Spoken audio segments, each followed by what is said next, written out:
it was some older cats in the hood, you know. Glass Hills, Borsellini's, all that old bullshit, you know what I'm saying? Them dirty 38s. And they had put down the actual founders of the game, which would be Bone Man, God rest his soul, Allah. But him, WW, who's also dead, and Chuck Lindsay, those are the three founders. And Baby Ray, Raymond Peoples. It's four of them. Them the four top dogs who led the game. And we all followed. And they were only slightly older though. They were Chuck, Wayne, and Bone Man, I'm the same age as them. I'm 50 years old right now. You know what I'm saying? And the only living original leader is Chuck Lindsay right now. Chuck a lot. Just a young guy being defiant, not going to school. And I ran into some other guys like me with problems at home. You know, food stamps going down, dad cheating on mom. You know, it's helter-skelter at home. You know what I'm saying? And what was that neighborhood like before? It was bad, but this was the neighborhood to grow up in. A zillion young girls to highlight. Man, we had apple trees, cherry trees all around this motherfucker. Everybody had jobs and they had their parents in the home. A lot of people worked in the auto plants? Yeah, for sure. And you know, after the war, a lot of guys was coming home. And you know, that was that. Were most of the businesses, or at least some of them, black owned? Yes, they were black owned. They were black owned, or they were Jews, who are the same as us. You know what I'm saying? Oppressed or whatever. You know what I'm saying? And the Jews were moving out, cause just like I used to play with little Jew kids in like 73, 74, 75, stayed all on my block. And they were trying to get the fuck up out of here. You know what I'm saying? But they was cool, you know, we didn't give them no static. And then eventually all the stores were black owned. You know what I'm saying? And around the time Mayor Young was in office, we were beginning to do our thing. And actually how I started getting down just by hanging out, man. We used to squeeze little stores. It was so many of us coming up in these little party stores, they didn't know how to handle us. We either stealing or we taking. You know what I'm saying? Hitting the trucks, robbing motherfuckers, all that old bullshit. You know what I'm saying? And Bone Man, this cat Bone Man had turned me on to the game. Like, Young B, what you wanna do, man? What you gonna do? Actually, how I had made my bones, I had a fight with a guy who supposed to have been so tough, and I had held my own. I kind of got down on him, you know what I'm saying? And from then on, I didn't have them statics. Where motherfucker back then, the word was pocket check, run it. You know what I'm saying? Which meant what? Give me that money. Strong arm robbery. Yeah. And I'm like, nigga, shit, I ain't getting shit. He slapped me like a bitch, and I hit him with everything, the kitchen sink and everything. Cuffed him up and everything. Just hanging out, trying to figure out something, you know what I'm saying? We was, back then, before they put the label on us, Young Boys Incorporated, we was Martindale Maniacs. You know, gangs had died.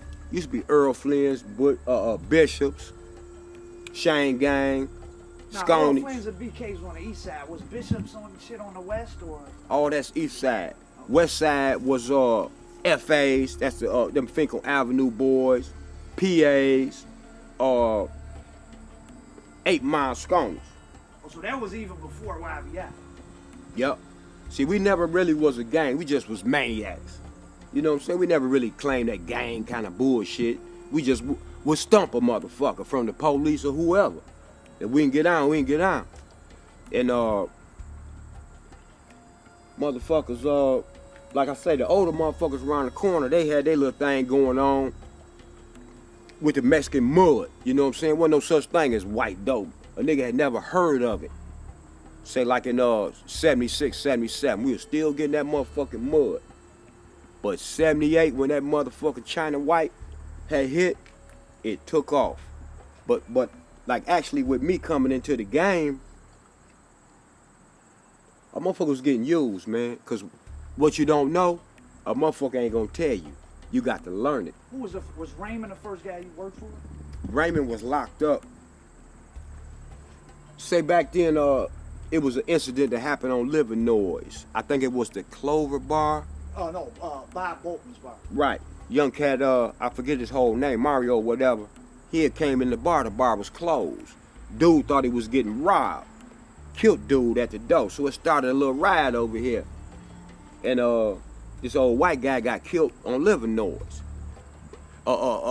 Smashed his head with a cinder block. You know what I'm saying? They had Raymond and 4 other cats, the Living Noise 5. Had them locked up, right? And Raymond come up out of it. Everybody come up out of it. And Beat the case. yeah, he beat the motherfucking case. So we already was doing a little something. But out of the love for Raymond, they slid him right in. He had the gift of gab, he had the respect. Everybody loved him. Right on top.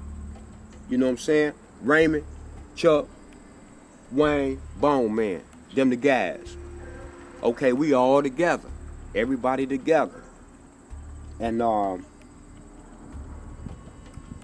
everybody got their little crews though. It's not called YBI at this point. We ain't got no name. We ain't got no motherfucking name. So, but by we just basically, we call this the red zone. From Davidson to Joy Road, Living Noise, Dexter. Red zone.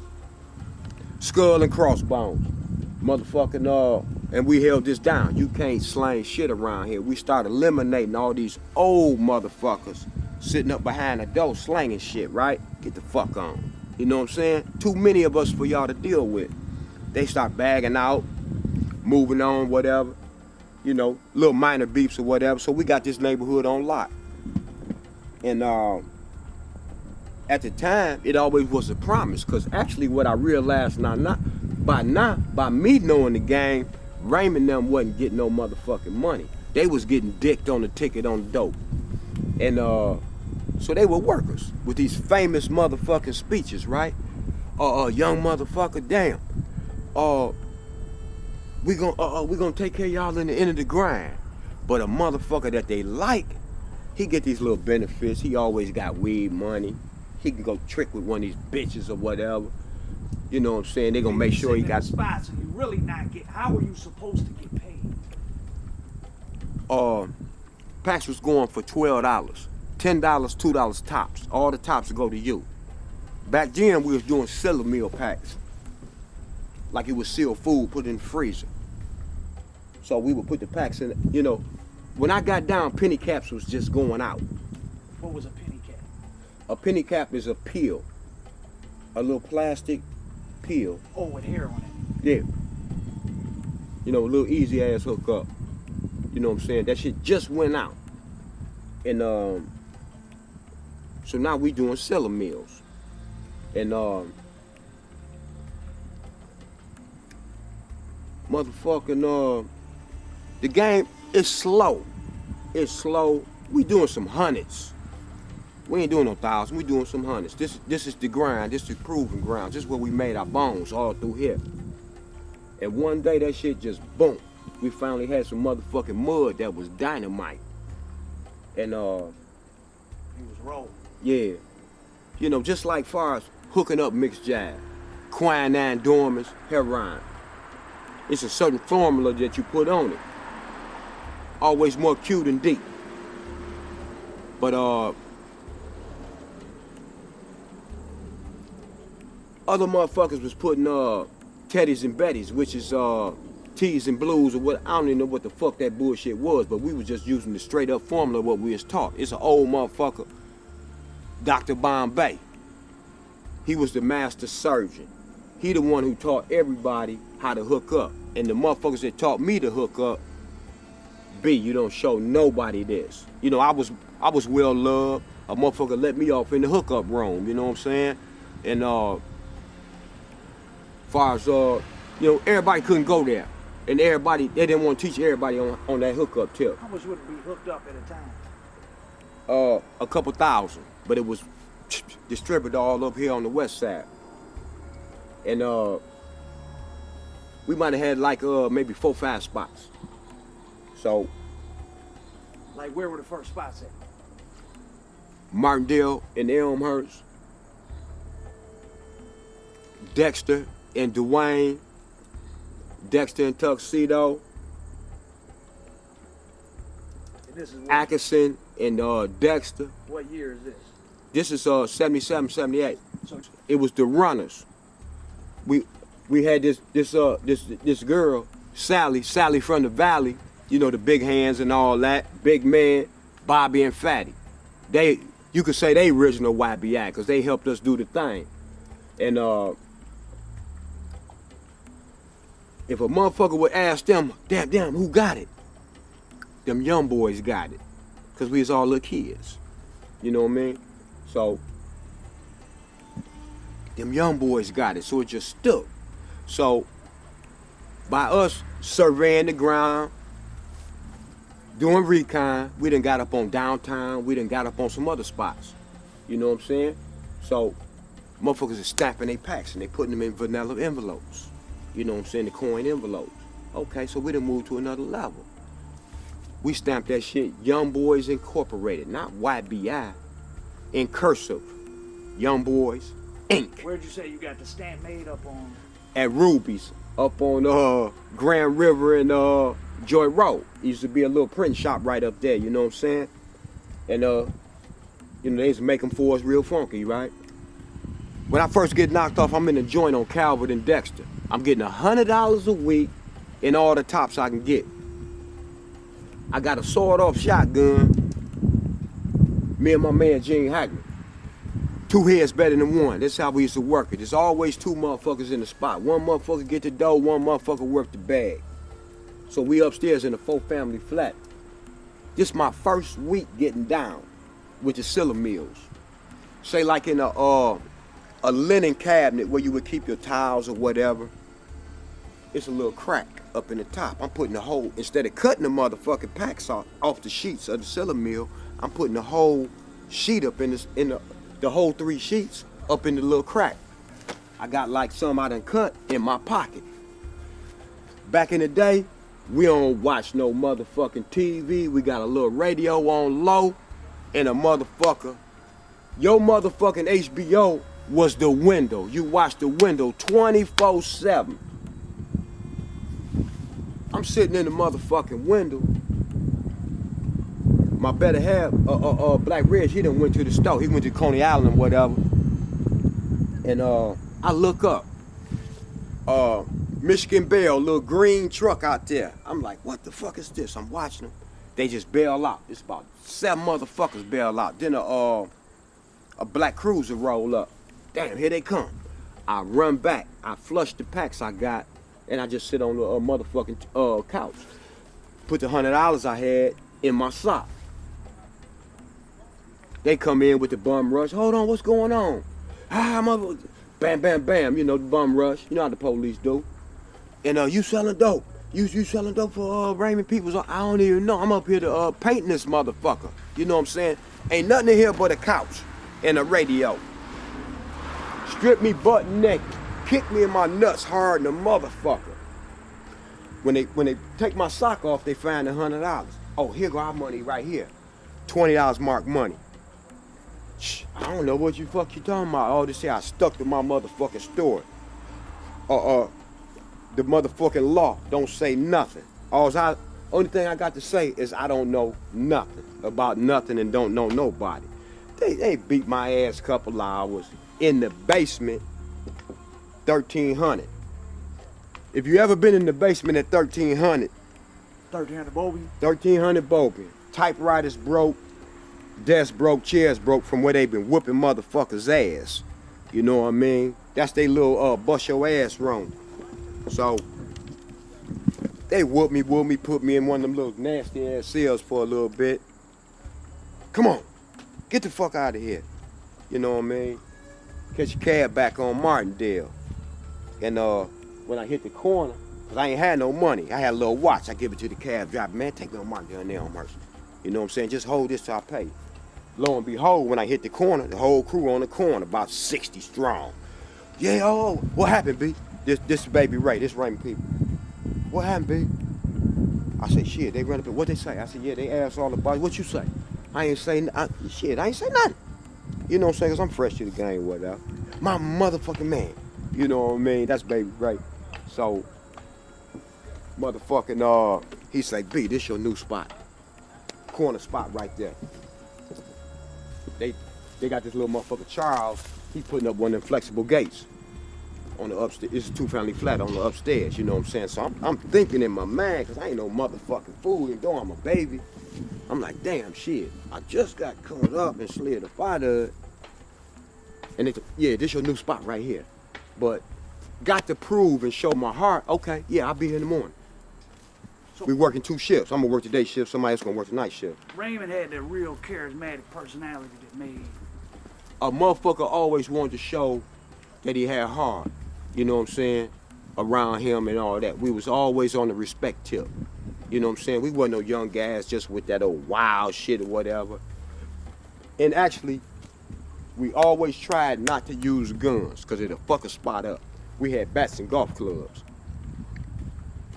It just, you know, if I whoop a motherfucker with a bat, it's some minor shit. If I get to popping around here, they swarming like bees, the hook everywhere. But so, you know, I pressed in and kept going. You know, fuck it, so what? I've been down a week on some bullshit I don't understand. I just know I get $12 for these motherfucking packs. You know what I'm saying? I pressed in and got on again. And this spot here, Martin, right there on the corner of Martindale and Elmhurst, the big four come. The real big four. Who was the big foe? Virgil Hollins, Big Red, McNamara. Detroit Police 4D. Yeah, 10 precinct. The ugly ass 10. Dirty motherfuckers. They at the door, but they can't fuck with this motherfucking flexible gate. So all us at the windows. I'm drunk as hell this night, man. This bone, man. Matter of fact, I ain't even supposed to be in it. I'm off. But I'm hanging around because it's payday. God damn it, I need my money. So I'm still hanging around. Drunk in the motherfucker. It's Bone Man birthday. And we used to play this game.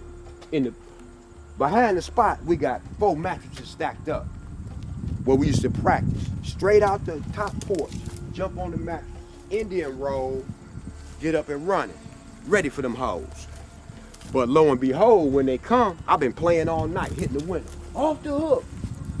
Motherfuckers, quit playing, B, quit playing. When it's for real, it's the real motherfucker low diggity out there. Motherfuckers don't move. B been playing, fuck him. I say, nigga, it's the hook. So the light keep hitting the windows. It's off the hook. Everybody scattering, you know. I'm hanging out the window, and I jump. When I jump, hit the ground, I crack my ankle so motherfucking hard, my forehead hit the ground. But I get up running anyway with an ankle this motherfucking big. You know what I'm saying? Motherfuckers cross the street where the crew used to hang. They like, don't shoot them, they little boys, cause they freeze, I shoot. And everybody get away on them bitches. You know what I'm saying? And that's how it was, man. So after that, man, and how they was hitting our spots from being behind that door with their gate and shit, we went to off the hip. Off the hip rolling, have a stash in the alley, a window ledge in the gutter, up under a car, or a motherfucker in the alley holding a stash in the garage, and the 3 motherfuckers or out on the street watching the hook or whatever, and you got one motherfucker going to cars or hitting motherfuckers walking. That's off the hip rolling. You know what I'm saying? And we did that all over the west side. At this point, it's what year? 78? This is still 78. How much money you think's being made altogether? Now we getting thousands.